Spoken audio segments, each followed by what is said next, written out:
ધોરણ 8 સ્વ અધ્યયન પોથી ભાગ 3 તેમાં ગણિત વિષય જોઈએ.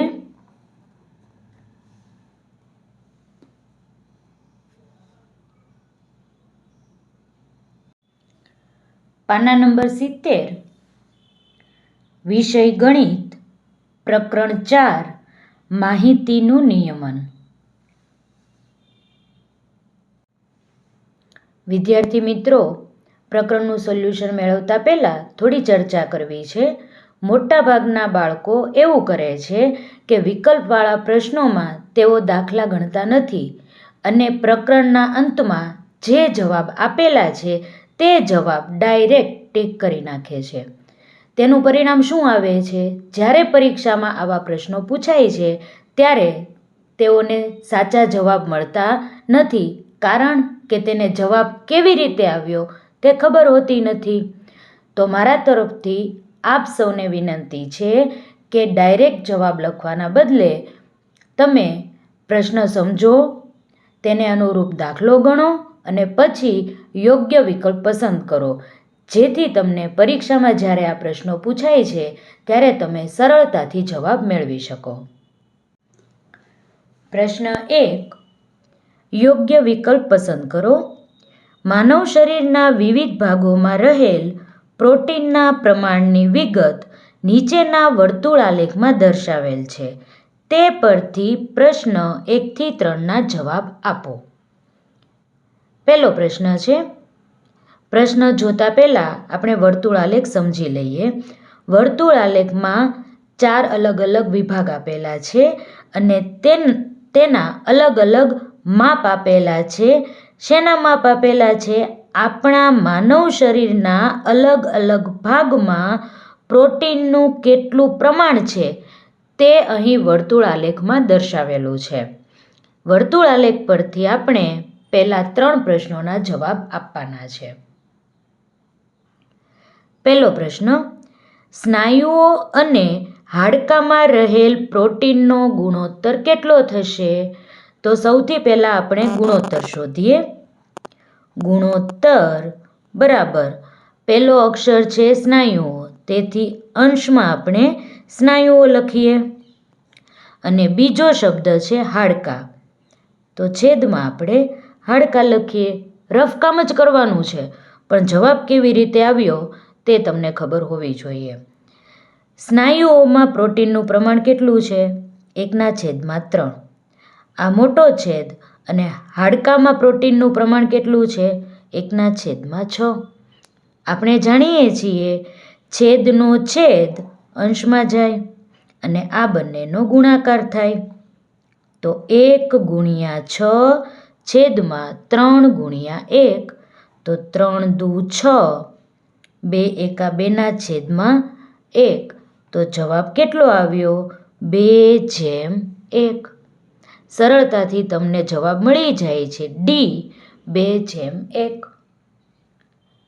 ગણતરી કરીએ તો દાખલા એકદમ સહેલા હોય છે, પરંતુ નિયમ પ્રમાણે જવાબ લાવીએ તો આપણને આપણા ઉપર વિશ્વાસ આવે કે આપણને ગણિત આવડે છે.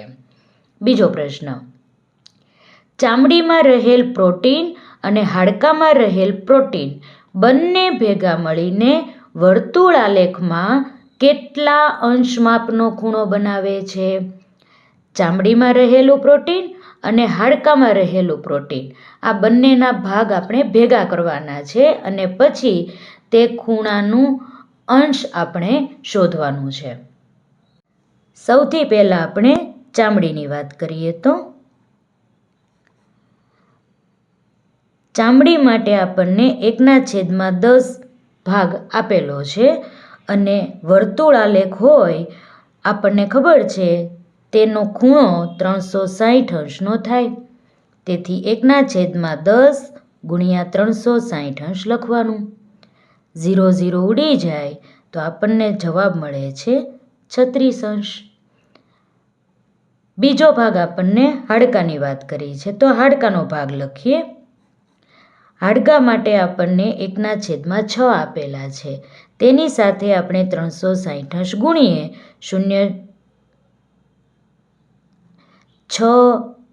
ગુણ્યા 6 36 અને આ 0. છાંયે 36 અને આ 0, તો જવાબ મળે આપણને 60 અંશ. આપણને એવું કહ્યું છે બંને ભેગા મળીને, એનો અર્થ એવો કે આ બંનેનો સરવાળો કરવાનો છે.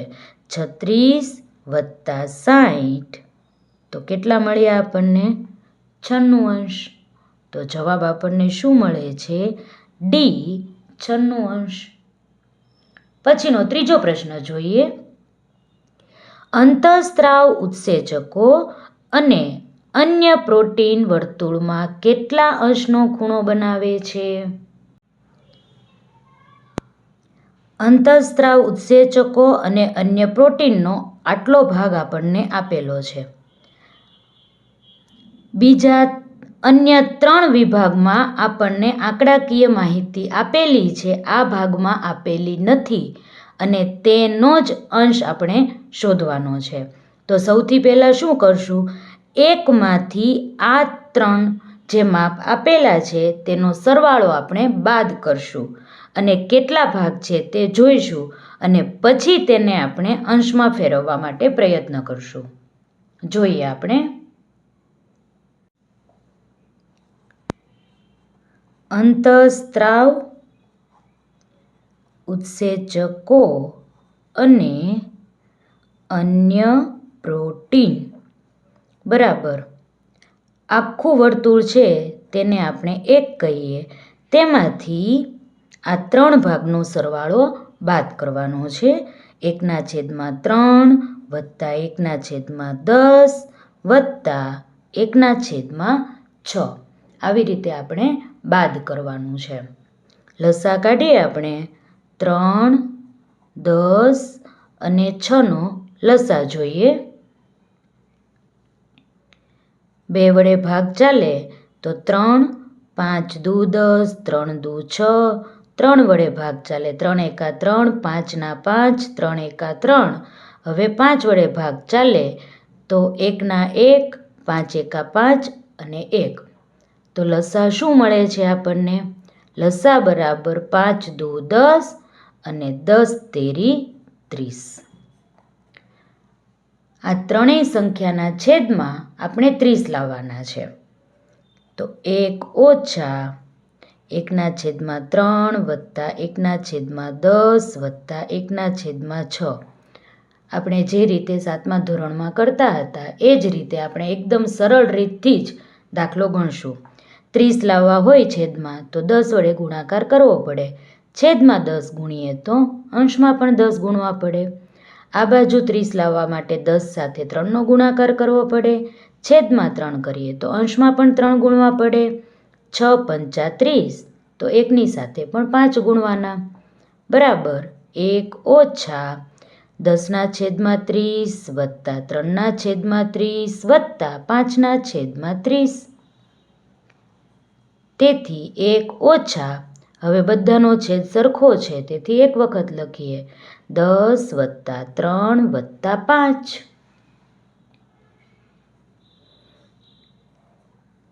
બરાબર 1 ઓછા 10 ને 5 15 ને 3 18. 18/30. હવે કૌંસ છોડી દઈએ. 1 ઓછા 18/30. ફરીથી લસા કાઢીએ તો 30 ઓછા 18/30. 30માંથી 18 જાય તો કેટલા મળશે આપણને? 12. 12/30. જેટલા છેદ ઉડે તેટલા છેદ ઉડાડીએ. 6 દુ 12, 15 દુ 30, 3 દુ 6, 3 પંચા 15. 2/5. હજી આપણને ભાગ મળ્યો છે. આપણને શું પૂછ્યું છે? તેના અંશ શોધવાના છે. તો 2/5 ગુણ્યા 360 અંશ. 5 સત્તા 35, 1 વધે, 5 દુ 10, તો 2 ગુણ્યા 72 અંશ. 72 ગુણ્યા 2 કરીએ. 2 દુ 4, 7 દુ 14. તો કેટલો જવાબ મળ્યો આપણને? 144 અંશ. આ આપણો જવાબ છે. ત્રીજાનો જવાબ આવ્યો બી 144 અંશ. ચોથો પ્રશ્ન, અંગ્રેજી મૂળાક્ષરોમાં સ્વર મૂળાક્ષર પસંદ કરવાની સંભાવના કેટલી? જોઈએ.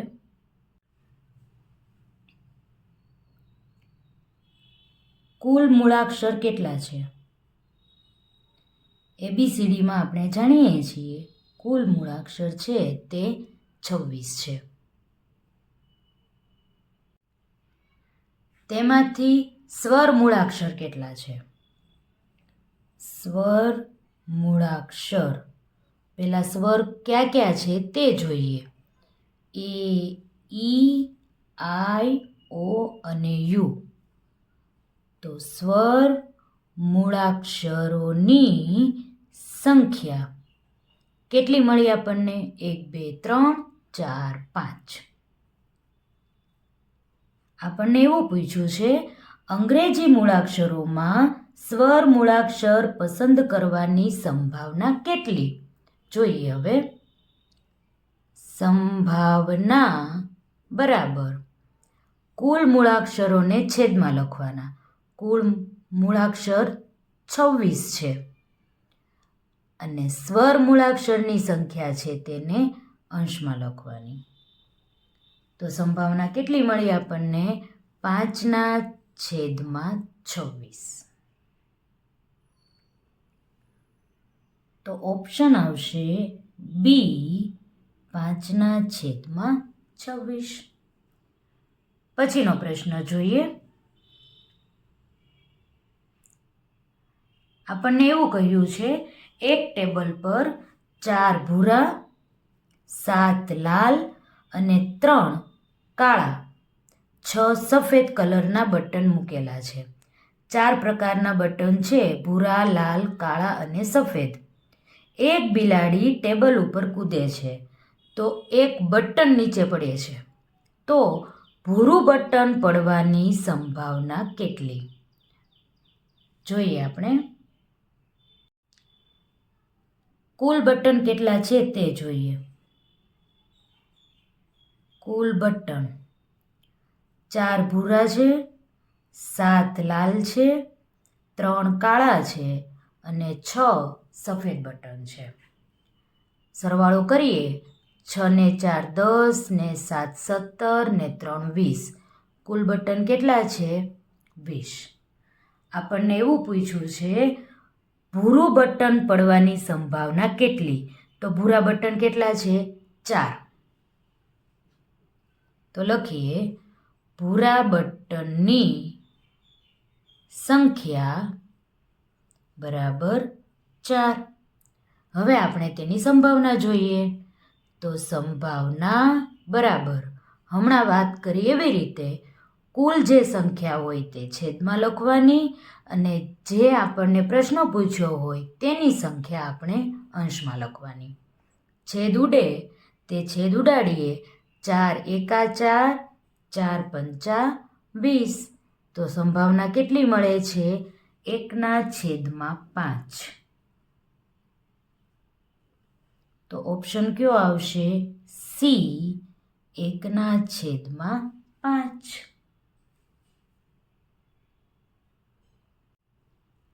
પ્રશ્ન 2 ખાલી જગ્યા પૂરો. છઠ્ઠો પ્રશ્ન છે એક સમતોલ પાસાને એક વખત ઉછાળતા શક્ય પરિણામો ખાલી જગ્યા છે. પાસો આપણે બધાએ જોયેલો છે. કઈ કઈ સંખ્યા પાસા ઉપર હોય? 1, 2, 3 હોય, 4, 5 અને 6 ટપકા સુધીની સંખ્યાઓ હોય છે. તો હવે શક્ય પરિણામ કેટલા થયા? 1, 2, 3, 4, 5 અને 6. તેથી શક્ય પરિણામો આપણે 6 લખીએ. પાસો તો આપણે બધાએ જોયેલો જ હોય છે અને તેના આધારે પાસા ઉપર પહેલાં કઈ કઈ સંખ્યા છે તેનું લિસ્ટ બનાવવાનું અને પછી શક્ય પરિણામો કેટલા છે તે કુલ આંકડો આપણે લખવાનો છે.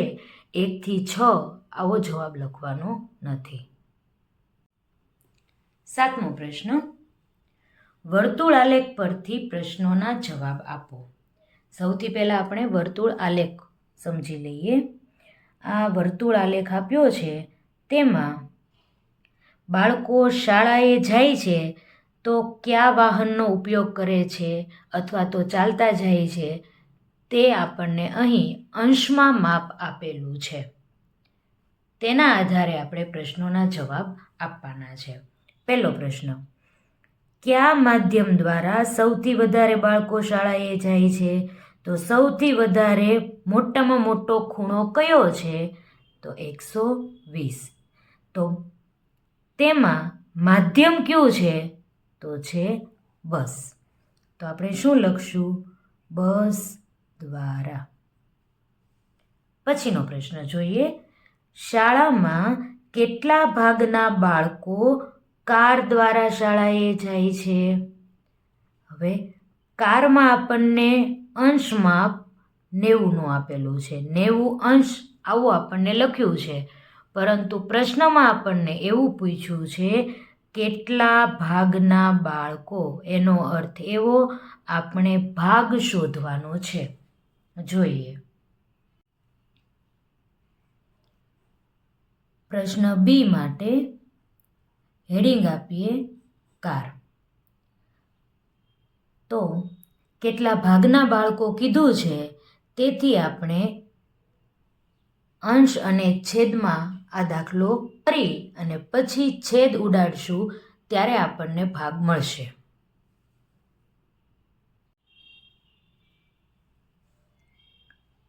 કુલ અંશ 360 થાય, તેથી છેદમાં આપણે 360 અંશ લખીએ. અને કાર માટે કેટલા અંશ આપેલા છે? 90 અંશ. તેથી આપણે અંશમાં 90 અંશ કરીએ. 0 0 ઉડી જશે. 9 એકા 9, 9 ચોક 36. તો કાર માટે જવાબ મળે છે 1/4. પ્રશ્ન આપણને એવો પૂછ્યો હતો, શાળામાં કેટલા ભાગના બાળકો કાર દ્વારા શાળાએ જાય છે? તો તમારે પૂરા વાક્યમાં જવાબ લખવાનું. શાળામાં 1/4 ભાગના બાળકો કાર દ્વારા શાળાએ જાય છે. સી જોઈએ. જો કાર દ્વારા 18 બાળકો શાળામાં આવે છે તો શાળામાં બાળકોની કુલ સંખ્યા કેટલી હશે? આપણને આ વર્તુળ આલેખમાં કે રકમની શરૂઆતમાં શાળામાં કુલ કેટલા બાળકો છે તે કહ્યું નથી. આપણે અત્યારે આ બાળકોની કુલ સંખ્યા કેટલી છે તે શોધવાનું છે. શેના આધારે? તો કાર દ્વારા જે બાળકો જાય છે તેની સંખ્યા આપણને 18 આપી દીધેલી છે. તેથી આપણે લખીએ કાર દ્વારા આવતા બાળકો બરાબર 1/4 ભાગ. હમણાં આપણે આગળ શોધ્યું તેના આધારે આપણે લખ્યું. તેથી કાર દ્વારા આવતા બાળકોની સંખ્યા આપણને કેટલી આપી છે? 18.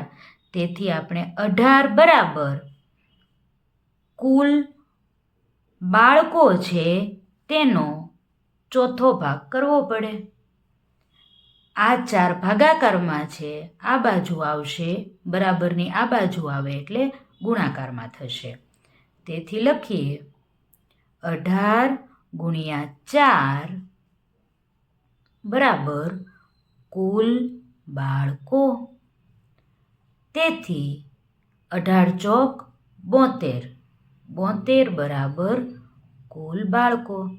તો બાળકોની સંખ્યા શાળામાં કેટલી મળી આપણને? 72. તેથી તમારે પૂરા વાક્યમાં લખવાનું, જો કાર દ્વારા 18 બાળકો શાળામાં આવતા હોય તો શાળામાં બાળકોની કુલ સંખ્યા 72 હશે. પ્રશ્ન ડી જોઈએ આપણે. કેટલા બાળકો રિક્ષા દ્વારા શાળામાં આવે છે તે જોઈએ. વર્તુળાલેખ જોઈએ તો બધામાં અંશ માપ આપેલું છે, માત્ર ને માત્ર રિક્ષામાં આપણને અંશ માપ આપેલું નથી. તેથી સૌથી પહેલાં આપણે રિક્ષા માટે કેટલા અંશનો ખૂણો બને છે તે માપ આપણે શોધવું પડે. તો તેની માટે શું કરશું?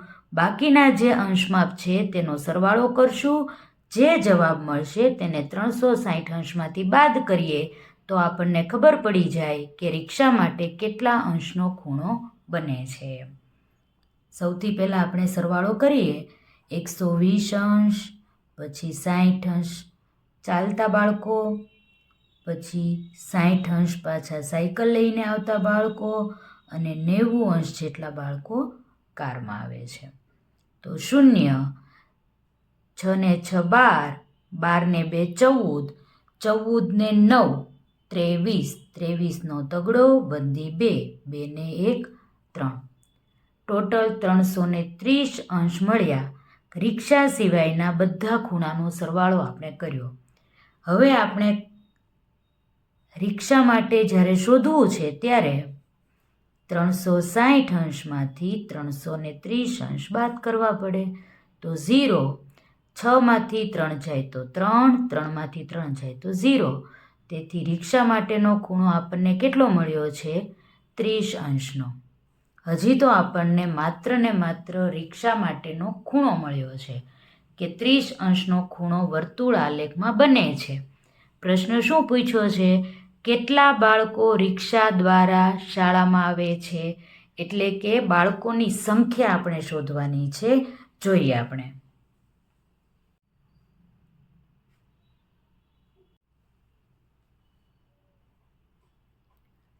રિક્ષા દ્વારા આવતા બાળકોનો ભાગ પહેલાં આપણે શોધવો પડે. તો ટોટલ વર્તુળ છે 360 અંશનું હોય, તેથી છેદમાં આપણે 360 લખીએ અને તેમાંથી રિક્ષા માટે કેટલા અંશનો ખૂણો મળ્યો છે? 30 અંશનો. 0 0 ઉડી જાય. 3 એકા 3, 12 દુ 24 અને 12 તેરી 36. તો ભાગ કેટલો મળ્યો? 1/12. હવે આપણે કુલ બાળકોના આધારે તેની સંખ્યા શોધીએ. રિક્ષા દ્વારા આવતા બાળકોની સંખ્યા બરાબર કુલ બાળકો અને છેદમાં 12. હવે તો આપણને એકદમ સરળતાથી આવડી જશે. કુલ બાળકો કેટલા છે? 72 અને છેદમાં 12. 12 6 72. તો જવાબ કેટલો મળશે? 6 બાળકો.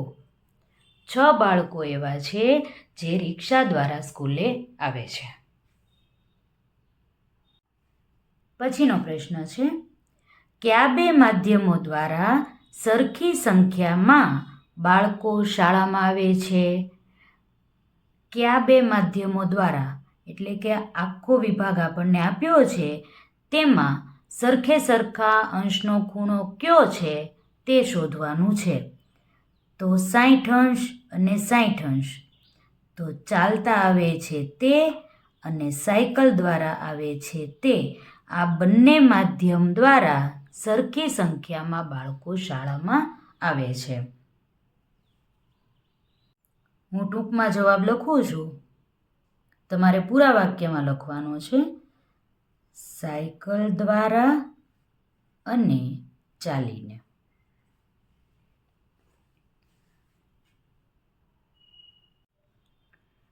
8મો પ્રશ્ન, એક પ્રાણી સંગ્રહાલયમાં સમાવેલ પ્રાણીઓની માહિતી પરથી વર્તુળ આલેખ દોરો.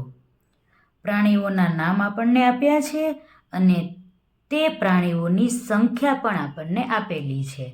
આ જે માહિતી આપણને આપી છે તે માહિતીના આધારે આપણે વર્તુળ આલેખ દોરવાનો છે. હવે વર્તુળ આલેખ દોરવો હોય તો આપણી પાસે માપ અંશમાં હોવું જોઈએ. અહીં જે આપણને આપેલું છે તે માત્ર પ્રાણીઓની સંખ્યા આપેલી છે. તો આપણે સૌથી પહેલાં દરેક પ્રાણીઓનું અંશ માપ શોધીએ. જગ્યા ઓછી છે તેથી હું આ બાજુથી શરૂઆત કરું છું. સૌથી પહેલાં વાત કરીએ હરણની. તો હરણ માટે અંશ માપ શોધવું હોય તો કુલ પ્રાણીઓની સંખ્યા છેદમાં લખવાની, હરણની જે સંખ્યા આપી છે તેને અંશમાં લખવાનું અને આખા ભાગની સાથે 360 અંશ ગુણવાના. હવે છેદ ઉડાડીએ. 0 0 ઉડી જશે. 12 દુ 24 અને 12 તેરી 36. તો 42 ગુણ્યા 3, 3 દુ 6 અને 4 તેરી 12, 126 અંશ આપણને મળે. એવી રીતે બીજું પ્રાણી લઈએ, હાથી. કુલ સંખ્યા 120 છેદમાં લખીએ, હાથીની સંખ્યા 15 અંશમાં લખીએ અને ગુણ્યા 360 કરીએ. 0 0, 12 તેરી 36, 15 ગુણ્યા 3, 45 અંશ. આપણે લખતા જઈએ. હરણ માટે આપણને મળ્યા 126 અંશ, હાથી માટે મળે છે આપણને 45 અંશ. હવે વાત કરીએ જીરાફની.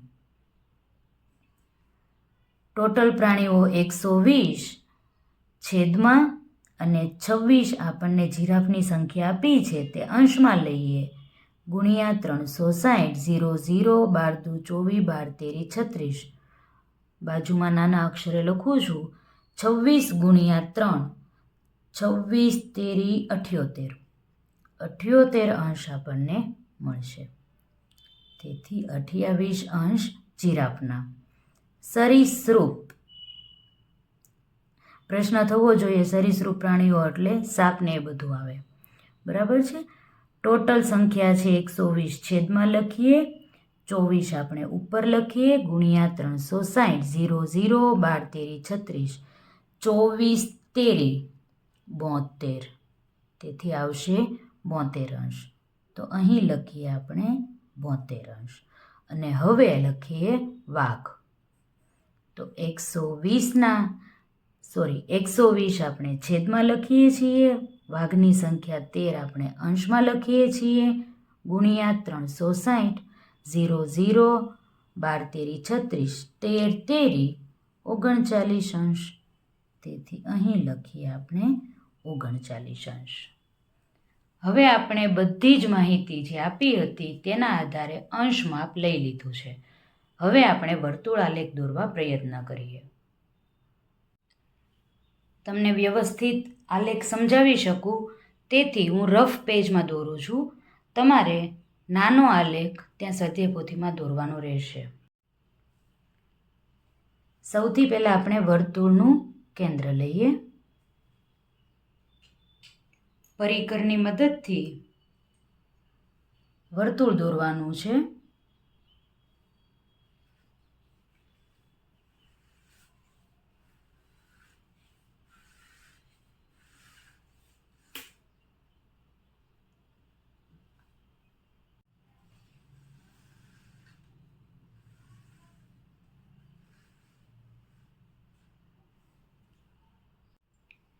એકદમ વ્યવસ્થિત વર્તુળ દોરી લેવાનું છે. હવે ફૂટપટ્ટીની મદદથી ત્રિજ્યા દોરીએ. હું પેનથી વર્તુળ આલેખ દોરું છું જેથી તમને સ્પષ્ટ દેખાય. હવે કોણ માપક લઈએ અને હરણ માટે કેટલા અંશનો ખૂણો હતો? 126 અંશનો. તો કોણ માપકની મદદથી આપણે 126 અંશનો ખૂણો લઈએ. વ્યવસ્થિત ધ્યાન રાખવાનું છે. કાટખૂણા જેવી જે લીટી પડે છે ત્યાં તમારું કેન્દ્ર આવવું જોઈએ. લીટી સાથે લીટી તમારી મેચ થવી જોઈએ. અને 120 અંશ છે તે અહીં મળે છે 90 કરતાં મોટું. કોણ માપકમાં 120 આ બાજુ પણ હશે અને આ બાજુ પણ હશે. તમારે 120 અંશ એટલે 90 કરતાં મોટો ખૂણો થાય છે, તેથી આ બાજુનો 120 અંશનો ખૂણો લેવો પડશે. 120 પછી 5 કાપા છે એટલે 125, અને પછીનો એક કાપો છે ત્યાં તમારે પોઈન્ટ કરવાનો છે, માત્ર ને માત્ર પોઈન્ટ. ફૂટપટ્ટીની મદદથી કેન્દ્રથી લઈ અને પોઈન્ટ સુધી પહેલાં ફૂટપટ્ટી આ પોઈન્ટ અને આ કેન્દ્ર બંને લાઈનમાં આવી જાય પછી વર્તુળ સુધી તમારે લીટી દોરી નાખવાની છે. આ જે ખૂણો મળ્યો તે ખૂણો 126 અંશનો છે, અને તે કોના માટે છે? હરણ માટે, હરણની સંખ્યા માટે. હવે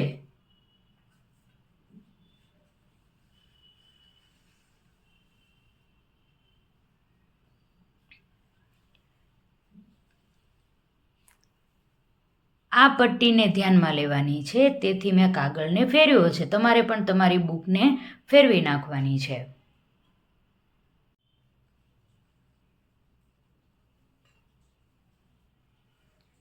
હાથી માટે આપણને 45 અંશ આપ્યા છે. ફરીથી કેન્દ્ર જોઈ લેવાનું, લીટી સાથે લીટી જોઈ લેવાની, અને હવે આપણે 45 અંશનો ખૂણો જોઈએ. 40 અને 5 45 અહીં મળે છે. ફૂટપટ્ટીની મદદથી આપણે લીટી દોરીએ.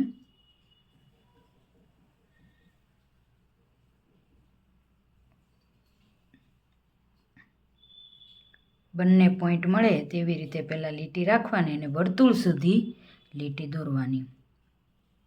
સ્વાધ્યાય પોથીમાં તમારે ઓછી જગ્યા છે ત્યારે તમે જ્યારે વર્તુળ દોરશો ત્યારે નાનું વર્તુળ હશે, અને કદાચ આ જે પોઈન્ટ છે એ વર્તુળની બહાર મળે તો પોઈન્ટ કરી નાખવાનો, પણ લીટી ક્યાં સુધી દોરવાની? માત્ર ને માત્ર વર્તુળ સુધીની.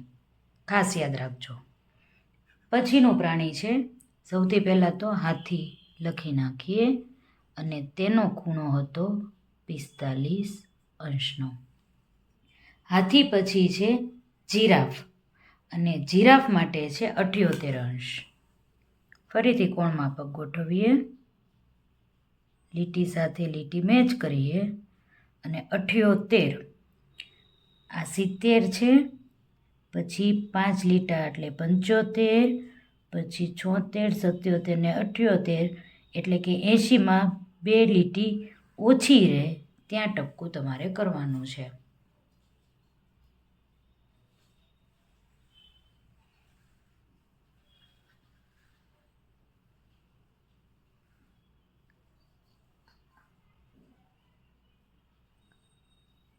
ફૂટપટ્ટીની મદદથી લીટી દોરી નાખીએ. તમારે પેન્સિલથી એક જ લીટી દોરવાની છે. ઘૂંટી ઘૂંટીને ઘાંટું નથી કરી નાખવાનું. આ મળે છે આપણને 78 અંશ, અને પ્રાણી હતું જીરાફ. ફરીથી કોણ માપક ગોઠવીએ, અને હવે છે સરીસૃપ પ્રાણીઓ 72 અંશ.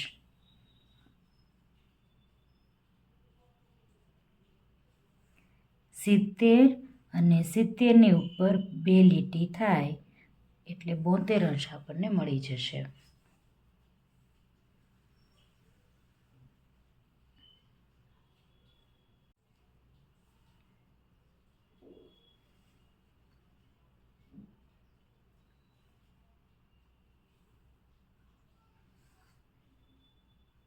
આ છે 72 અંશ, અને તે કેવા પ્રાણીઓ હતા?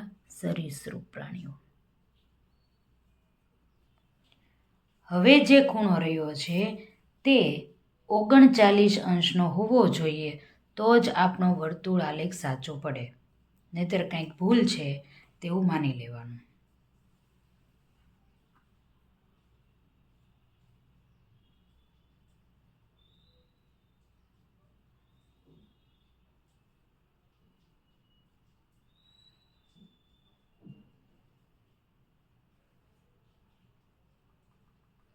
ઓગણચાલીસ અંશનો મળી જાય છે. તમે જોઈ શકો છો 39 અંશનો મળી જાય છે.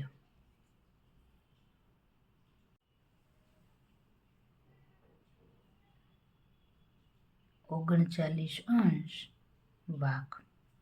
આવી રીતે તમારે એકદમ સરળતાથી વર્તુળાલેખ દોરવાનો છે.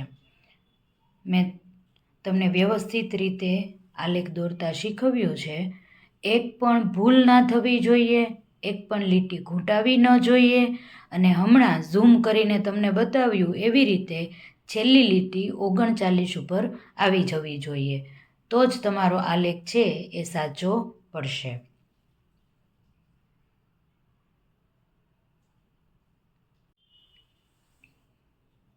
પછીનો પ્રશ્ન જોઈએ.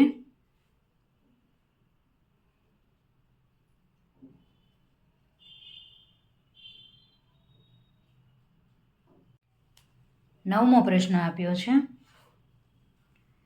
કેટલાક યુવાનોના મનપસંદ પીણાની સર્વેની માહિતી પરના વર્તુળાલેખના આધારે પ્રશ્નોના જવાબ આપો.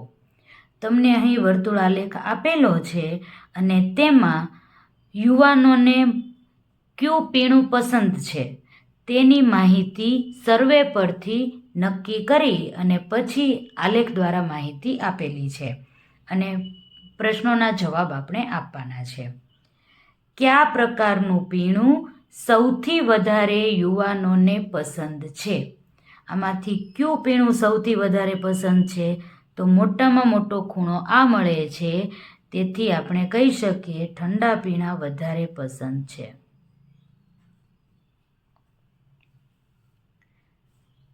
પછીનો પ્રશ્ન. જો 45 યુવાનોને ચા પસંદ હોય તો કુલ કેટલા યુવાનોનું સર્વે કરેલ છે?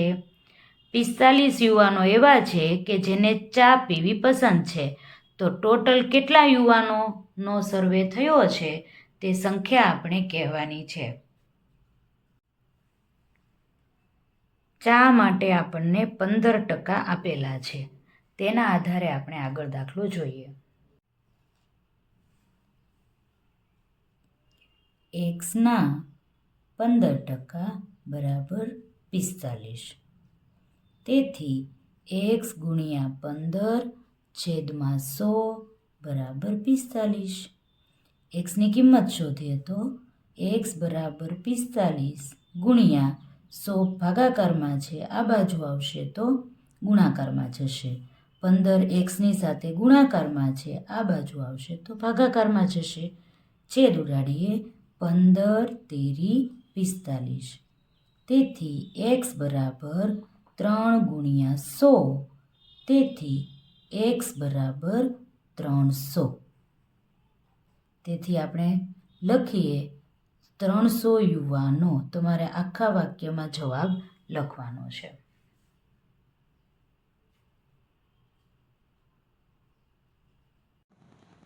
પ્રશ્ન નંબર 10. એક સમતોલ પાસાને એક વખત ઉછાળતા મળતી સંભાવના પૈકી નીચેની સંભાવનાઓ શોધો.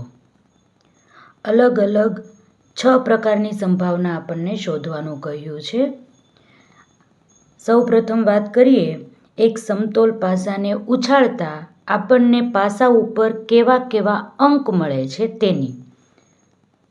લખીએ આપણે. પાસાને ઉછાળતા મળતા આંક બરાબર 1, 2, 3, 4, 5 અને 6.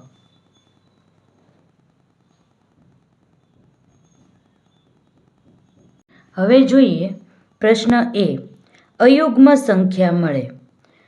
પાસાને ઉછાળતા 1 થી 6 સંખ્યા આપણને મળે છે, તેમાંથી અયુગ્મ સંખ્યા કઈ? અયુગ્મ એટલે એકી સંખ્યા. તો 1, 3 અને 5. તો પહેલાં કઈ કઈ સંખ્યા એ આપણે લખી રાખીએ. 1, 3 અને 5. હવે સંભાવના લખીએ. એ અયુગ્મ સંખ્યાઓ બરાબર 1, 2 ને 3. કેટલી સંખ્યા મળે છે? 3. અહીં આપણે કઈ કઈ સંખ્યા છે એ લખીએ છીએ જેથી તમને સમજવામાં તકલીફ ન પડે. અને સંભાવના લખીએ ત્યારે કઈ સંખ્યાએ ન લખવાનું હોય, કેટલી સંખ્યા હોય તેના ઉપરથી સંભાવના શોધવાની હોય. અને પાસા પરની કુલ સંખ્યા કેટલી? 6. એ તો 6 જ છે. તો સંભાવના બરાબર ટોટલ જે સંખ્યા છે છેદમાં આવશે, જે આપણને પ્રશ્ન પૂછ્યો હોય તેની સંખ્યા અંશમાં આવે. છેદ ઉડાડીએ 3 એકા 3, 3 દુ 6, 1/2. બીજો પ્રશ્ન જોઈએ. 5 કરતાં મોટો આંક મળે. આ જે 6 સંખ્યાઓ છે તેમાંથી 5 કરતાં મોટો અંક મળે તેની સંભાવના આપણે શોધવાની છે. તો 5 કરતાં મોટો અંક તો માત્ર ને માત્ર 6 છે. તો હવે આપણે લખીએ મોટા અંકવાળી સંખ્યા માત્ર કેટલી છે? 1 જ. અને કુલ સંખ્યા કેટલી છે? એ તો 6 ની 6 જ છે. તો તેની સંભાવના શોધીએ. સંભાવના બરાબર ટોટલ જે સંખ્યા છે તે છેદમાં જે પ્રશ્ન પૂછ્યો હોય તેની સંખ્યા આપણે અંશમાં લખીએ. તો જવાબ આવશે 1/6. પ્રશ્ન સી જોઈએ. 3નો ગુણક હોય. ગુણક એટલે કે 3ના ઘડિયામાં આવતી સંખ્યા. તો આ જે 1 થી 6 અંક છે તેમાં 3ના ઘડિયામાં આવતી સંખ્યા કઈ કઈ?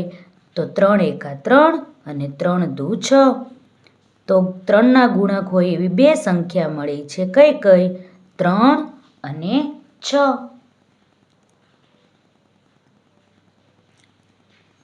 3નો ગુણક હોય તે સંખ્યા. કેટલી સંખ્યા મળે છે આપણને? 2. તેથી 2 લખીએ. અને કુલ સંખ્યા. કુલ સંખ્યા તો આપણી પાસે 6 જ છે. તો હવે એની સંભાવના શોધીએ. સંભાવના બરાબર છેદમાં 6 લખીએ, અંશમાં 2 લખીએ. 2 એકા 2, 2 તેરી 6. જવાબ આવશે 1/3.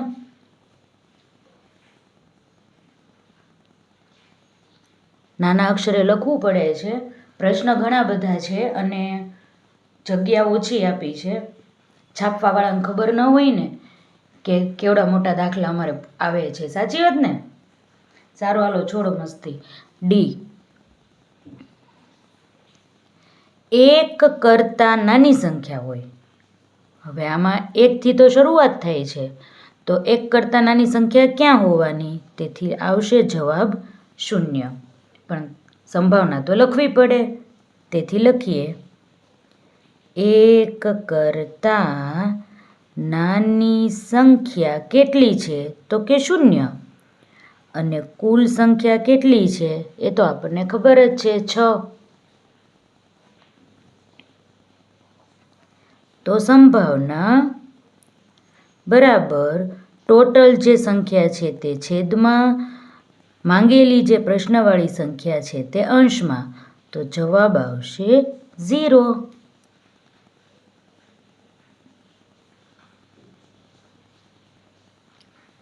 પ્રશ્ન ઈ જોઈએ. 36નો અવયવ હોય. આપણને પ્રશ્ન પૂછ્યો છે 36નો અવયવ. હવે આપણે 36નો અવયવ શોધવો પડે. 36નો અવયવ શોધીએ. આ બાજુ શોધું છું ભાઈ. 36. 1 ગુણ્યા 36, 2 ગુણ્યા 18, 3 ગુણ્યા 12, 12 તેરી 36, 4 9 36, 6 36. છઠ્ઠા ધોરણમાં આપણે અવયવ પાડતા શીખી ગયા. તે જ પ્રમાણે આપણે અવયવ પાડ્યા. પણ ખાસ યાદ રાખવાનું કે 36નો અવયવ હોય તેવી માત્ર ને માત્ર 1 થી 6 વચ્ચેની 1 થી 6 સુધીની જ સંખ્યા લેવાની છે. તો કઈ કઈ આવશે? 1, 2, 3, 4 અને 6. 1, 2, 3, 4 અને 6.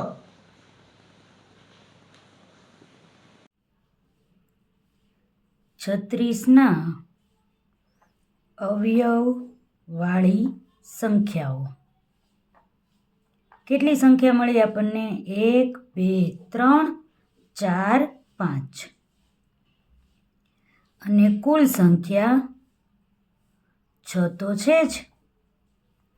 તેથી સંભાવના બરાબર કુલ સંખ્યા છેદમાં લખીએ અને પ્રશ્ન પૂછેલી સંખ્યા આપણે અંશમાં લખીએ. તો સંભાવના કેટલી મળશે આપણને? 5/6. F જોઈએ. 6નો અવયવ હોય તેવી સંખ્યા આપણે લેવાની છે. સૌથી પહેલાં આપણે 6નો અવયવ શોધવો પડે. આ બાજુ શોધું છું. 6, 1 × 6, 2 તેરી 6.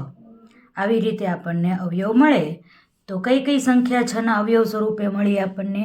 1, 2, 3, 6. અને એ બધી 1 થી 6માં આવેલી જ છે. 1, 2, 3, 6.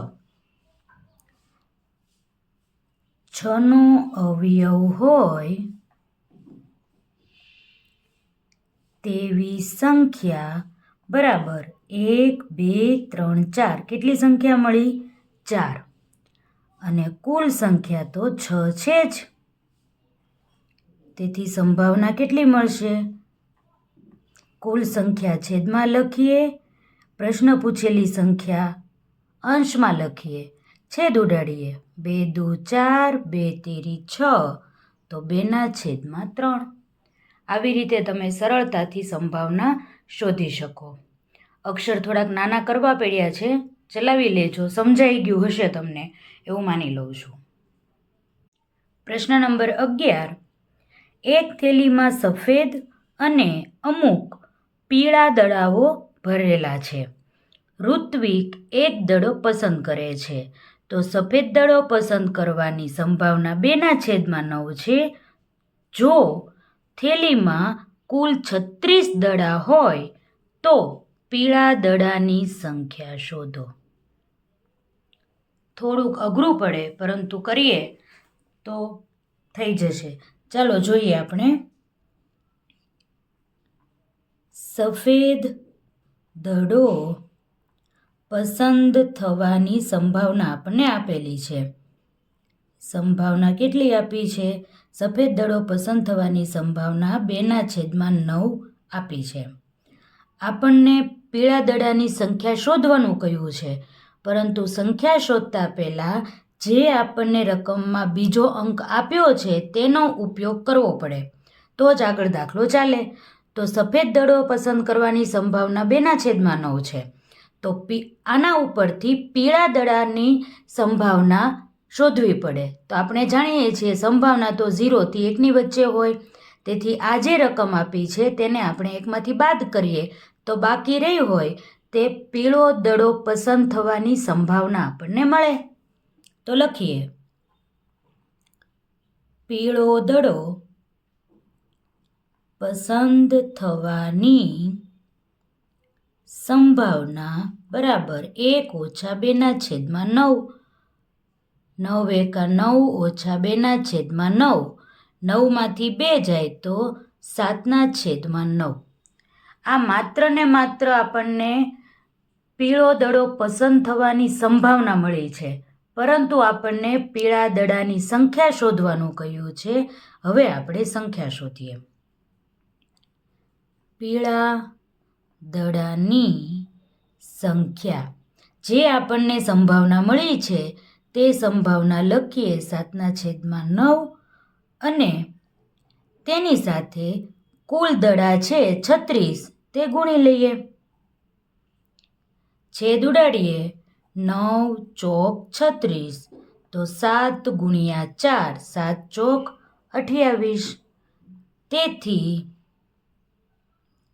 28 પીળા દડા હશે તેમ આપણે કહી શકીએ.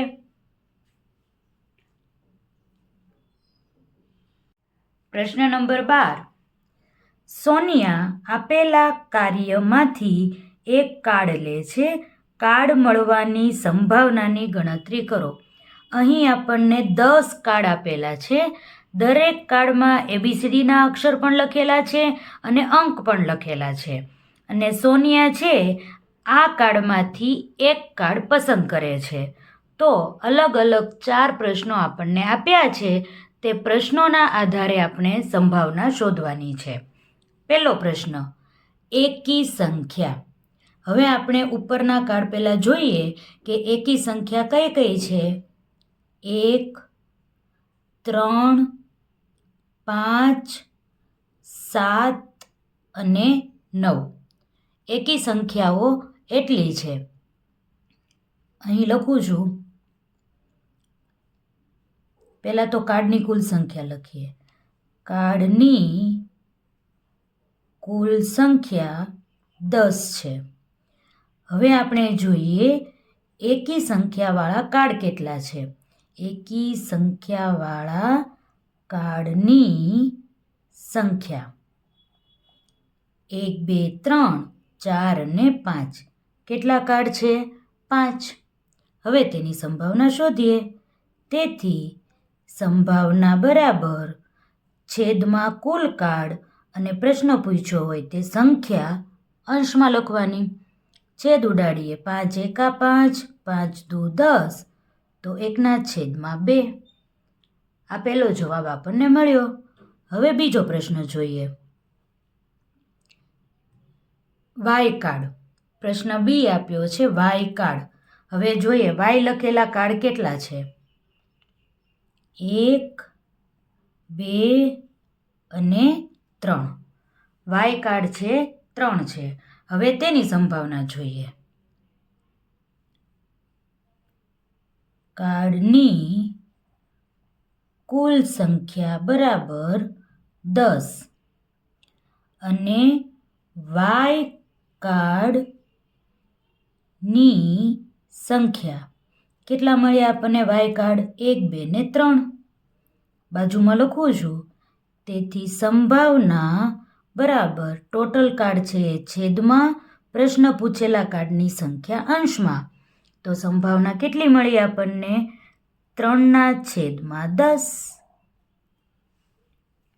પછીનો પ્રશ્ન જોઈએ. સી, જી કાર્ડ. જી કાર્ડ કેટલા છે તે જોઈએ.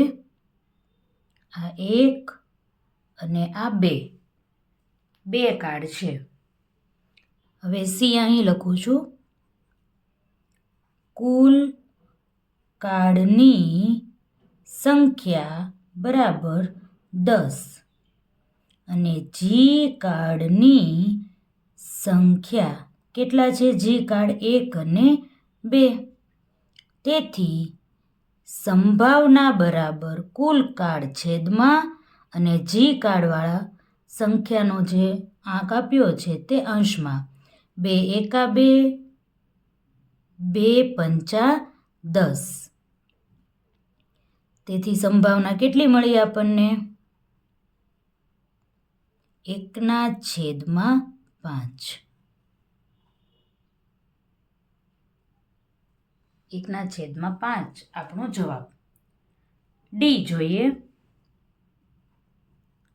7 કરતાં મોટી સંખ્યા હોય તે કાર્ડ. હવે જોઈએ કઈ કઈ સંખ્યા 7 કરતાં મોટી છે. 8, 9 અને 10. કુલ કાર્ડની સંખ્યા 10 છે અને 7 કરતાં મોટી સંખ્યાવાળા કાર્ડ કેટલા છે આપણી પાસે? 1, 2 ને 3.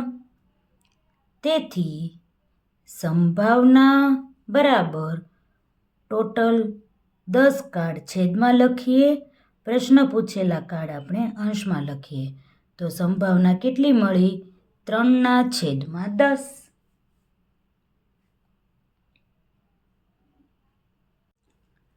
13મો પ્રશ્ન. 1 થી 100 નંબરના પત્તામાંથી યાદચ્છિક રીતે એક પત્તું પસંદ કરતા તે નંબર પૂર્ણ વર્ગ ન હોય તેની શક્યતા કેટલી? પૂર્ણ વર્ગ ન હોય તે ધ્યાનમાં રાખવાનું છે. આપણે જાણીએ છીએ 1 થી 100 નંબરના પત્તા હોય એમાંથી પૂર્ણ વર્ગ સંખ્યા કેટલી મળે? 10. તો સૌથી પહેલાં આપણે પૂર્ણ વર્ગ સંખ્યા લખીએ. પૂર્ણ વર્ગ સંખ્યા બરાબર 10. હવે કુલ પાના કેટલા છે? કુલ પત્તા છે 100. તો પૂર્ણ વર્ગ સંખ્યા 10 હોય, કુલ પત્તા 100 હોય, તો પૂર્ણ વર્ગ ન હોય તેવી સંખ્યા કેટલી? 100 - 10. 100માંથી આપણે 10 બાદ કરીએ તો 90 મળે. હજી આપણને પૂર્ણ વર્ગ ન હોય તેવી સંખ્યા મળી છે અને એ પણ 90. આપણને શક્યતા કીધું છે. શક્યતા એટલે સંભાવના. તો આપણે હવે સંભાવના જોઈએ. સંભાવના બરાબર આખું લખજો તમે. પૂર્ણ વર્ગ ન હોય તેવી સંભાવના. આજે તમને પૂછ્યું છે એ પ્રશ્ન આખો લખજો, મારી પાસે જગ્યા નથી. ટોટલ પન્ના છે 100, તેથી આપણે છેદમાં 100 લખીએ. અને પૂર્ણ વર્ગ ન હોય તેવા પત્તા કેટલા છે? 90. તો આપણે અંશમાં 90 લખીએ. છેદ ઉડે છે તેટલા છેદ ઉડાડીએ તો સંભાવના કેટલી મળે છે આપણને? 9/10. તો જવાબ આવશે બી, 9/10. વિદ્યાર્થી મિત્રો, પ્રકરણની શરૂઆતમાં જ મેં તમને વાત કરી હતી કે મોટા ભાગના બાળકો એવું કરે છે, સીધો જવાબ લખી નાખે છે અને જવાબ ક્યાંથી આવ્યો એ ખબર હોતી નથી. અમને ખબર હોય છે કે પાછળ જે પેજમાં જવાબ લખ્યા છે એમાંથી જ આવ્યો છે એમ, પણ તમને ખબર હોતી નથી કે આટલી બધી રામાયણ કરીએ પછી આ જવાબ મળે છે.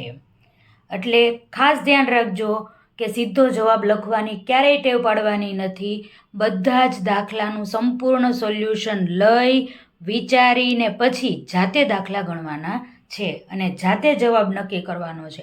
એક વખત એવી ટેવ પાડી દો કે અમે જાતે દાખલા ગણીને પછી જ જવાબ પસંદ કરશું તો પછી ગણિત તમને ક્યારેય અઘરું નહીં લાગે, એની મારી ગેરંટી છે. 14મો પ્રશ્ન. પાઈ ચાર્ટમાં વરસાદ પડવાની શક્યતાને 1% વડે દર્શાવેલ છે. તેને અંશ માપમાં ફેરવતા તે કેટલા થાય? મસ્ત પ્રશ્ન પૂછ્યો છે. જોઈએ આપણે. 1% દર્શાવ્યા છે. જે દર્શાવ્યું હોય તેને અંશમાં લખવાનું. આપણે હમણાં 2-3 દાખલાથી એ જ વાત કરીએ છીએ. અને ટકા છે તો ટકા તો હંમેશા 100 શોધાય, તેથી આપણે છેદમાં 100 લખીએ. 100%માંથી 1% એવા છે કે જ્યારે વરસાદ પડે તેની શક્યતા છે. એટલે 99% વરસાદ પડવાનો નથી. અત્યારે ભલે ધોધમાર વરસાદ પડે. સારું, હાલો. 1/100 અને આપણને અંશમાં જવાબ શોધવાનું કહ્યું હોય, તેથી હમણાં આપણે વર્તુળ આલેખ દોર્યો હતો ત્યારે કીધું હતું કે 360 અંશનો ખૂણો બને, તેથી ગુણ્યા 360 કરવું પડે. ફરીથી જોઈ લઈએ. ટોટલ 100% હોય, તેથી છેદમાં 100 લખ્યા. 1%ની શક્યતા છે વરસાદ પડે, તો અંશમાં આપણે 1% લખવા પડે અને અંશમાં ફેરવવાનું છે. માપ આપણને અંશમાં ફેરવવાનું કહ્યું છે, તો 360 વડે ગુણવું જ પડે. તો છેદ ઉડાડીએ. 0 0, તો 36/10, એટલે જવાબ આવશે 3.6 અંશ. તો ઓપ્શન આવશે બી, 3.6 અંશ. 15મો પ્રશ્ન છે.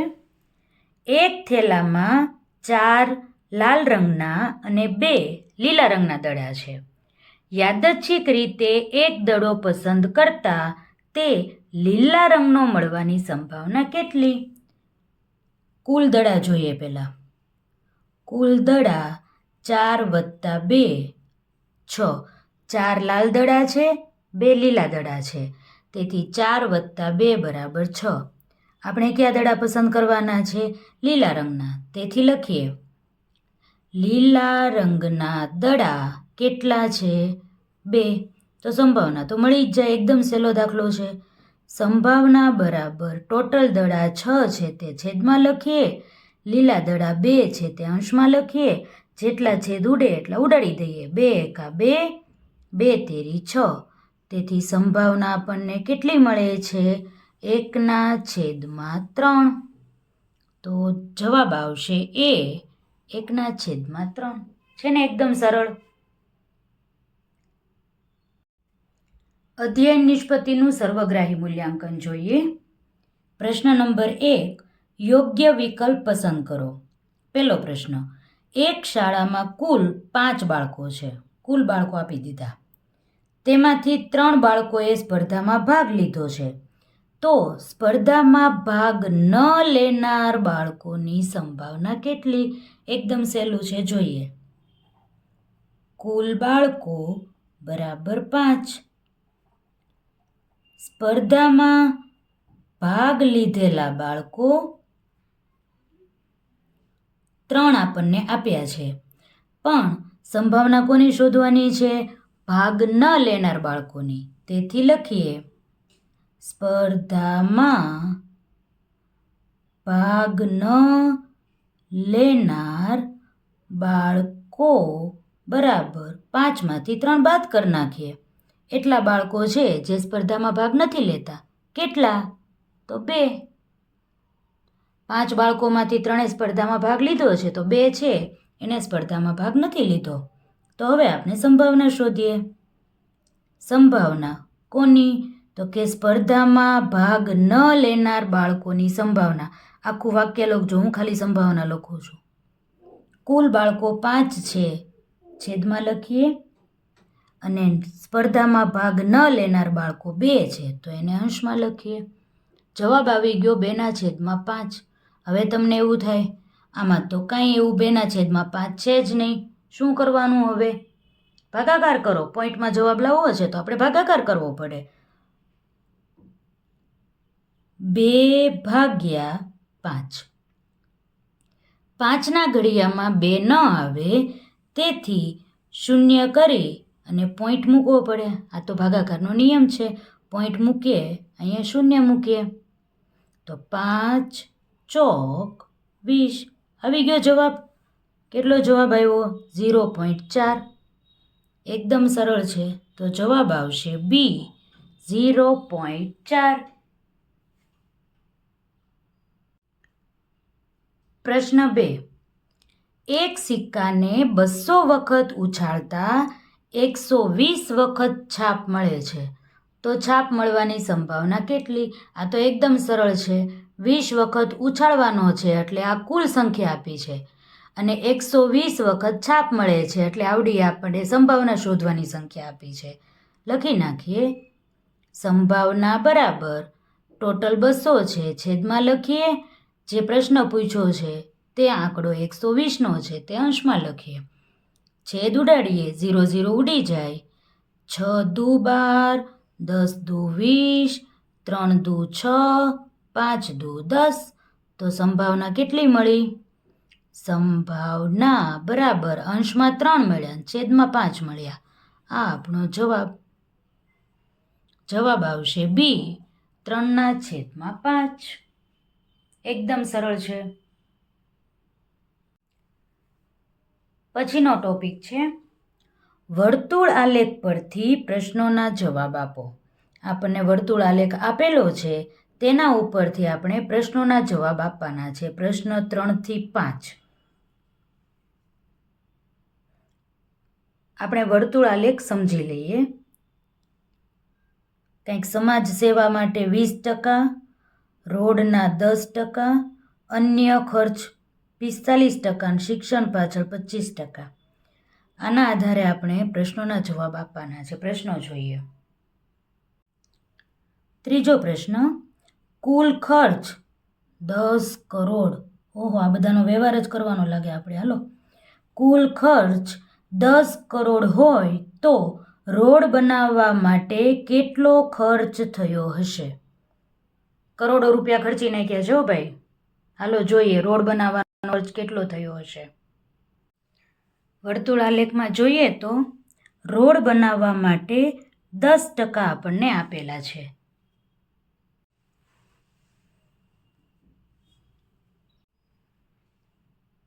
કુલ ખર્ચ 10 કરોડ હોય તો રોડ બનાવવા માટે કેટલો ખર્ચ થયો હોય તે શોધવાનું છે.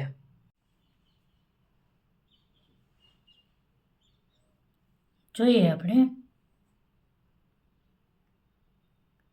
ત્રીજો પ્રશ્ન. 10 કરોડ આપ્યા છે. 10 કરોડના 10% રોડ બનાવવા માટે છે. આપણે ટકાની નિશાની દૂર કરીએ. સૌ પ્રથમ આપણે યાદ રાખીએ 10 કરોડ એટલે 10 અને પછી 1 2 3 4 5 6 અને 7 શૂન્ય ગુણ્યા 10% એટલે 10 અને ટકાની નિશાની દૂર કરવી હોય તો છેદમાં 100 હોય. આપણને ખબર જ છે, છેદ ઉડાડીએ તો બંને શૂન્ય ઉડી જશે. તો 1 1 2 3 4 5 6 7 શૂન્ય લાગશે. 1 2 3 4 5 6 અને 7 તો 3 2 2. તો કેટલા રૂપિયા મળ્યા? 1 કરોડ. રોડ બનાવવા માટે 1 કરોડ રૂપિયા મળ્યા હશે. ચોથો પ્રશ્ન છે, રોડ બનાવવા પાછળ થયેલા ખર્ચ કરતાં શિક્ષણમાં કેટલા ગણો ખર્ચ વધારે થયો? રોડ બનાવવા 10% હતા, શિક્ષણ પાછળ 25% ખર્ચ કરેલો છે. તો દાખલો ગણીએ. ચોથો પ્રશ્ન, શિક્ષણ ખર્ચ આપણને આપ્યો છે 25%. તો લખીએ શિક્ષણ ખર્ચ બરાબર 10 કરોડના 25%. તો 10 કરોડ 10 કરી અને પાછળ 7 મીંડા 1 2 3 4 5 6 7 ગુણ્યા 25 તો છે જ, અને ટકાની નિશાની દૂર કરવી હોય તો છેદમાં આવે 100. બંને શૂન્ય ઉડી જશે. 25 એકા 25 અને શૂન્ય કેટલા? 1 2 3 4 5 અને 6. 1 2 3 4 5 6. આપણને એવું કહ્યું છે કે રોડ બનાવવા પાછળ થયેલ ખર્ચ કરતાં શિક્ષણમાં કેટલા ગણો ખર્ચ વધારે થયો હશે, આવું આપણને કહ્યું છે. તો લખીએ જવાબ માટે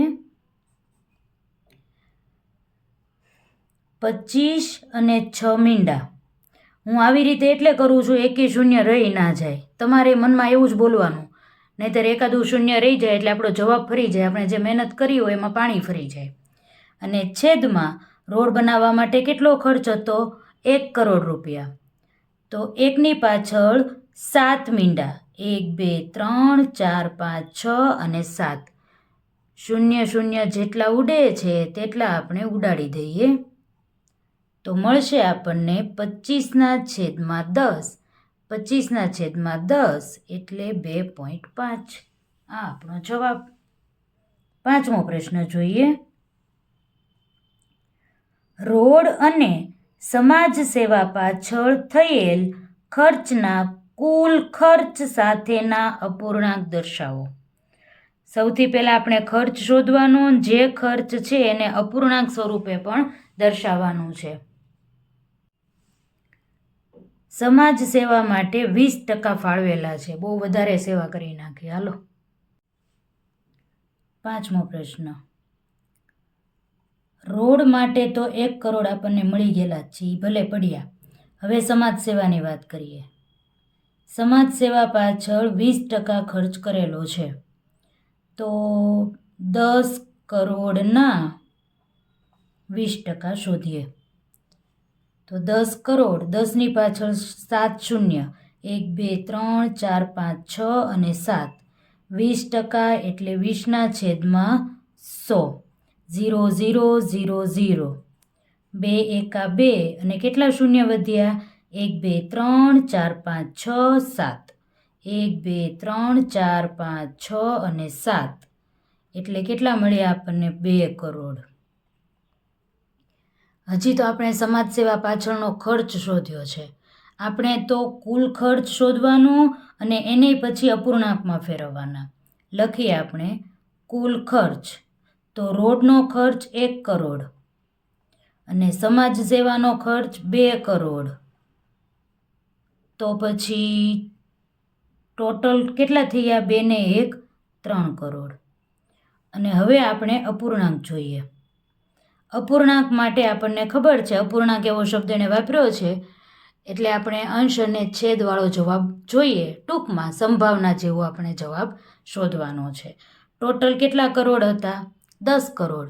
તો 10ને આપણે છેદમાં લખવાના અને કુલ ખર્ચ આ બંનેનો કેટલો થયો છે? 3 કરોડ. તો 3 આપણે અંશમાં શોધવાના, અંશમાં લખવાના. તો જુઓ તો અપૂર્ણાંક આપણને કેટલો મળે છે? 3/10.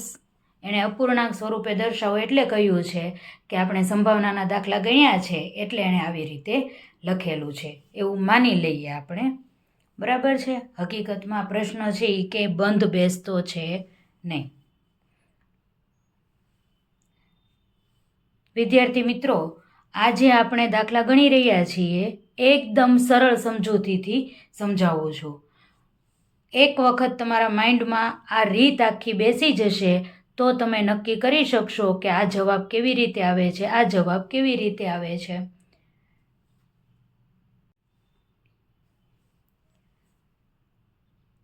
ગણિત એકદમ સહેલો વિષય છે.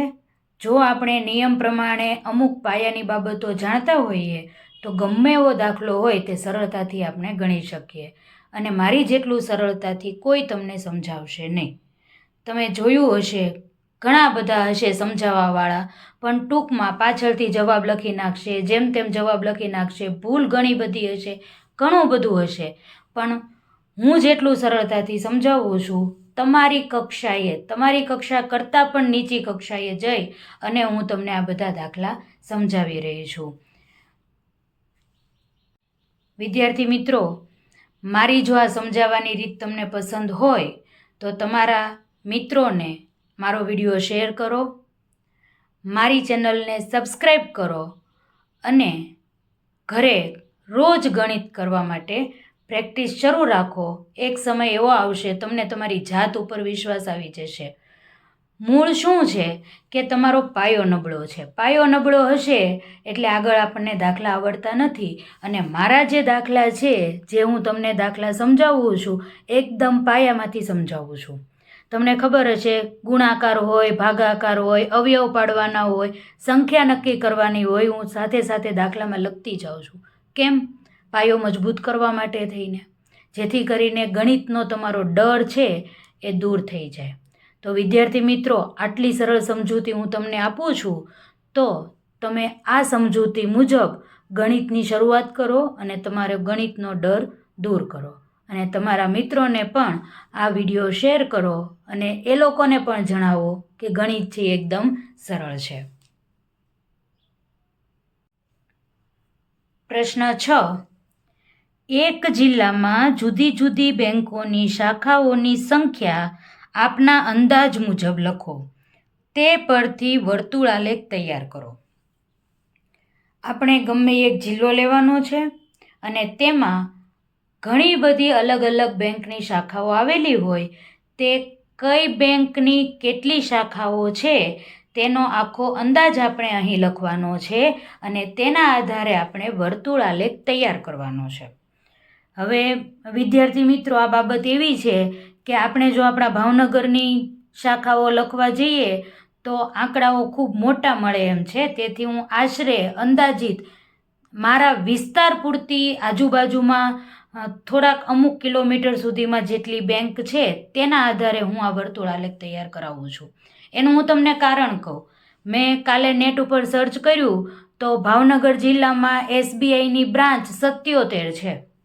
હવે વિચાર કરો તો HDFCની કેટલી હશે, પછી BOIની કેટલી હશે, Kotak Mahindra, district cooperative bank, કેટલી બધી બેંક હોય તો બધાની કેટલી 77 ને 50, 33, 80 આટલી બધી બેંક હોય તો આપણે વર્તુળાલેખ દોરવો અઘરો પડી જાય.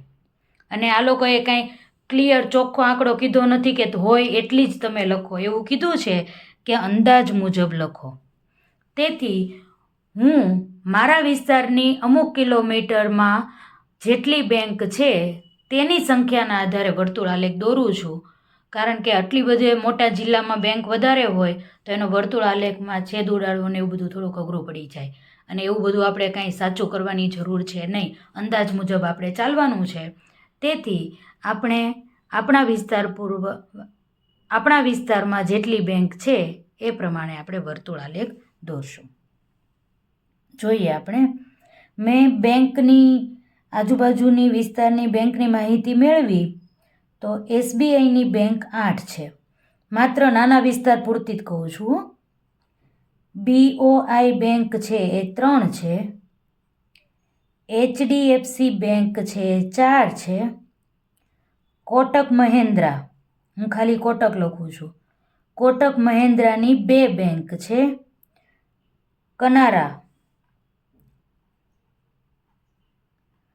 કનારાની 1 બેંક છે અને કોર્પોરેશનની 2 બેંક છે.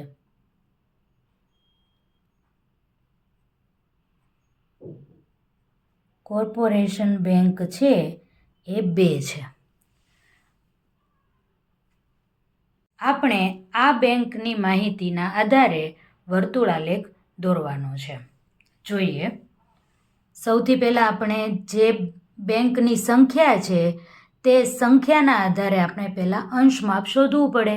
એ તમને ખબર જ છે. SBIનું અંશ માપ શોધીએ. SBI માટે પહેલાં તો ટોટલ કેટલી છે એ જોઈ લઈએ. 8 ને 2 10, 14, 15, 16, 17, 18, 19 અને 20. 20 બેંક છે. હું જે વિસ્તારમાં રહું છું તેની આજુબાજુનો અમુક વિસ્તાર મેં આવરી લીધો છે. SBI માટે આપણે અંશ માપ જોઈએ તો ટોટલ 20 છે એને આપણે છેદમાં લખીએ અને SBIનો જે આંકડો છે તેને અંશમાં લખીએ. અંશમાં ફેરવવાનું હોવાથી આપણે 360 અંશ લખીએ. છેદ ઉડાડીએ, 0 0 ઉડી જાય અને 18 દુ 36. તો SBI માટે આપણને 18 8 144 અંશ મળ્યા. હવે વાત કરીએ BOIની. ટોટલ બેંક આપણે છેદમાં લખીએ. BOIની 3 બેંક છે તેને અંશમાં લખીએ. 360 વડે ગુણાકાર કરીએ, છેદ ઉડાડીએ તો 0 0 ઉડી જશે. 18 દુ 36 ગુણાકાર કરીએ, 18 તેરી 54. BOI માટે આપણને 54% મળ્યા. હવે HDFC bank. HDFC total 20 bank છેદમાં લઈએ. HDFCની 4 બેંક અંશમાં લખીએ અને 360 અંશ વડે ગુણીએ. 0 0 ઉડી જાય. 18 દુ 36 ગુણાકાર કરીએ તો 18 ચોક 72 અંશ. હવે જોઈએ કોટક. છેદમાં 20 કોટકની 2 બેંક છે.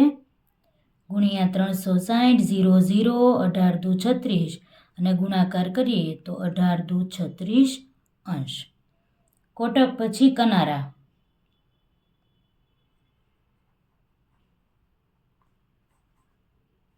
છેદમાં 20 લખીએ. કનારાની તો એક જ બેંક છે અને ગુણ્યા 360, 0 0, 18 દુ 36 એટલે 18 અંશ. અને પછી છે કોર્પોરેશન બેંક. તો કોર્પોરેશન બેંકની સંખ્યા 2 છે અને સાથે સાથે કોટકની પણ 2 છે. તેથી કોટક અને કોર્પોરેશન 2 એકસાથે જ લખીએ છીએ. આપણે તો એનું અંશ માપ જ જોતું હતું એટલે કોર્પોરેશન અને કોટક બેંક છે એ આપણને 36 અંશ, બંને 36 અંશ મળે છે. હવે આ વાત થઈ ગઈ અંશ માપની. હવે આપણે તેનો વર્તુળાલેખ તૈયાર કરવાનો છે. વર્તુળાલેખ તૈયાર કરીએ.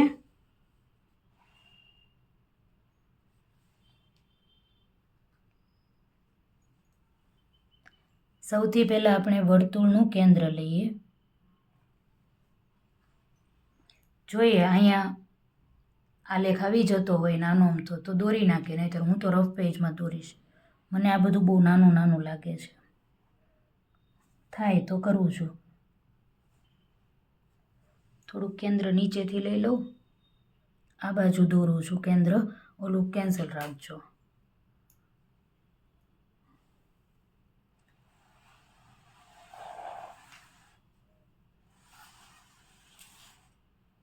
હાલો ભાઈ, આવી ગયું છે, વાંધો નહીં આવે. કેન્દ્ર છે એ વચ્ચેનું માનવું, બાકી તો માંડ સમાય એટલી જગ્યા છે. બુક છાપે ને એની પાસે મારે જવું છે કે તમે પહેલાં દાખલા ગણો અને પછી જગ્યા છોડો, કે અમે કેવી રીતે દાખલા સંભાળીએ છીએ એમ. સૌથી પહેલાં આપણે ત્રિજ્યા લઈએ. આ છે વર્તુળની ત્રિજ્યા. ફરીથી કહી દઉં, હું પેનથી આલેખ દોરીશ, તમારે પેન્સિલથી વ્યવસ્થિત આલેખ દોરવાનો છે. સૌથી પહેલી બેંક આપી છે આપણને SBI અને 144 અંશ. કોણ માપક મૂકતા તમને હવે આવડી ગયું છે, એટલે બહુ સમય નહીં બગાડીએ આપણે. 140 એટલે 9 કરતાં આગળ 140 અને પછી 44 એટલે અહીંયા મળે છે. પોઈન્ટ ભલે બહાર જાય, આપણે લીટી તો માત્ર વર્તુળ સુધી જ કરવાની હોય, તમને ખબર જ છે. હવે કાંઈ મારે શીખવાડવાની જરૂર નથી. આવી રીતે આ છે 144 અંશ મળે છે અને બેંક છે SBI. હવે આપણે બુકને ફેરવી નાખીએ. પછીની બેંક આપણે લીધી છે BOI અને BOI છે 54%. તો હવે ફરીથી આપણે પરિકર ગોઠવીએ, કોણ માપક ગોઠવીએ અને 54 અંશ એટલે 55 કરતાં એક લીટી ઓછી. પોઈન્ટ ભલે બહાર મળે, આપણે લીટી તો વર્તુળમાં જ અંદરની સાઈડ જ તે કરવાની છે. આ આપણને મળી ગયો છે ખૂણો અને એ છે 54 અંશ BOI. હવે પાછી બુક ફેરવીએ આપણે.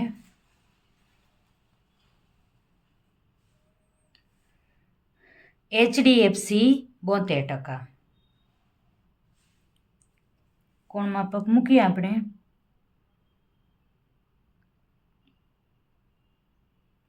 %. 70 ને 2, 70 છે એની પછી 2 લીટી વધારે અને ફૂટપટ્ટીની મદદથી આપણે જોડી દઈએ તો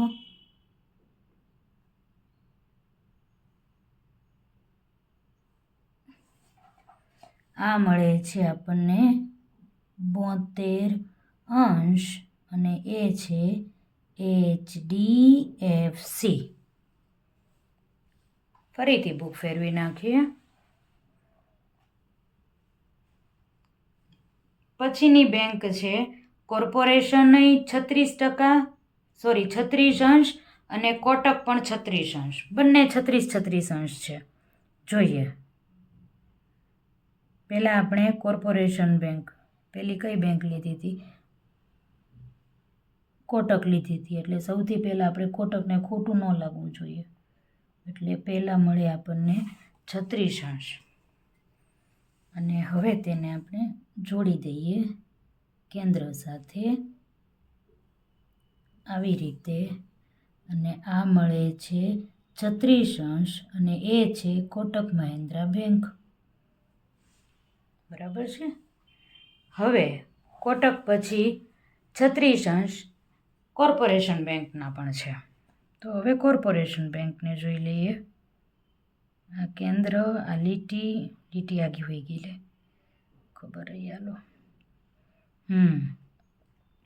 કેન્દ્ર અને લીટી અને 35ની પછી એક લીટી એટલે 36. હવે આપણે ફૂટપટ્ટીની મદદથી જોડી દઈએ. આ કેન્દ્ર છે અને આવી રીતે કેટલું મળ્યું છે? 36 અને એ છે કોર્પોરેશન બેંક. કોર્પોરેશન બેંક નામ મોટું છે બહુ, ચાલશે. અને હવે કનારા બેંક 18 મળી જાય તો આપણો આખો આલેખ સાચો. જોઈએ, કનારા બેંકના 18 મળવા જોઈએ.